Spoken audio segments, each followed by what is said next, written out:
po sa binigay niyong kabutihan.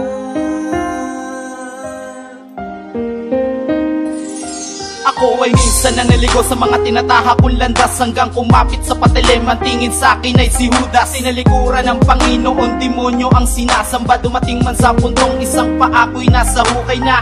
Tila nakagapo sa impyerno ang aking mga kamay at mga paa, na di alam kung saan patungo sa bawat pagakbang ay walang katiyakan. Subalit lahat ng yan ay labis kong pinagsisiyan. Ngayon ako'y nagbabalik loob sa inyo, dakilang Ama. Sana'y muli niyong tanggapin, mabigat man ang pagkasala. Patawad po Ama, ako'y naging makasalanan. Ang pagtalikod ko sa'yo, labag sa'king kalooban. Pagbigyan mo sanang ituwid lahat ng kamalian. Salamat Ama, bagkus inakay mo muli sa may liwanag, upang tanggalin ng mga diablo na sa'kin bumihag. At di ka nagdalawang isip tanggapin kahit ilang beses ka nilabas. Panginoong Ama, dahil hinilayon niyo ako sa masasama ng mga gawain na di niyo katanggap. Tanggap mga kamali ang pinawalan niyo sa akin. Dahil sa inyo, natutunan ko na magbagong buhay. Pinipilit ko na makalimot sa mga maling gawain na alam ko naman na labag ito sa salamat mo, Panginoong Ama.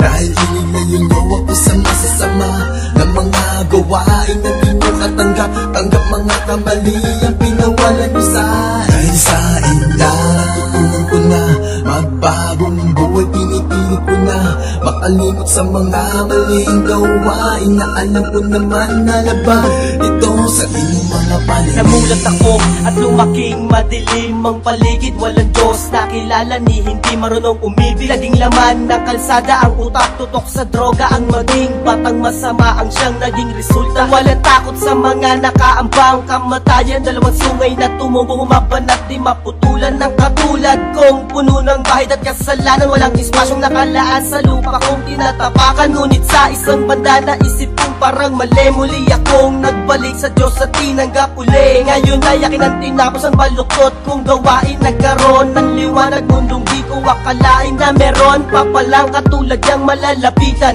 Handang umunawa kahit minsan kinalimutan. Patawad sa mga taong nasaktan kong paulit-ulit. At salamat sa Panginoong tumanggap sa akin kahit Panginoong Ama, dahil hinilayon niyo ako sa masasama ng mga gawain na di niyo katanggap. Tanggap mga kamali ang pinawalan niyo sa akin. Dahil sa inyo, natutunan ko na magbagong buhay. Pinipilit ko na makalimot sa mga maling gawain na alam ko naman na labag ito sa salamat mo, Panginoong Ama.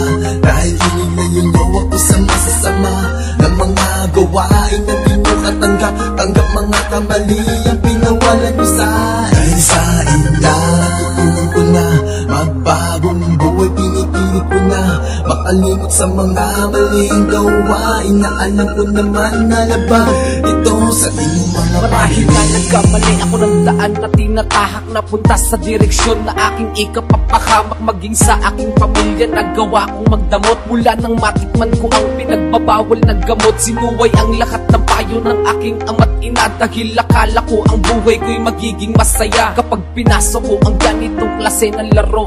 Nasangkot sa mga krimen, minsan na ring nagtago. At sa aking pagkabigo, habang ako'y nag-iisa, na aninagan ng aking mata ang isang Biblia. Dali-dali kong dinampot, parang biglang may bumulong sa aking tenga na animoy boses ng Panginoon. Luwas sa aking mga matay, unti-unting pumatak. At ang sayang nadarama ko ay hindi matiyak. Salamat po Panginoon, ako'y iyong binigyan ng pagkakataong magbago. Di ka nag-alalan na kabayan. Panginoong Ama, dahil hinilayon niyo ako sa masasama ng mga gawain na di niyo katanggap. Tanggap mga kamali ang pinawalan niyo sa akin. Dahil sa inyo, natutunan ko na magbagong buhay. Pinipilit ko na makalimot sa mga maling gawain na alam ko naman na labag ito sa salamat mo, Panginoong Ama.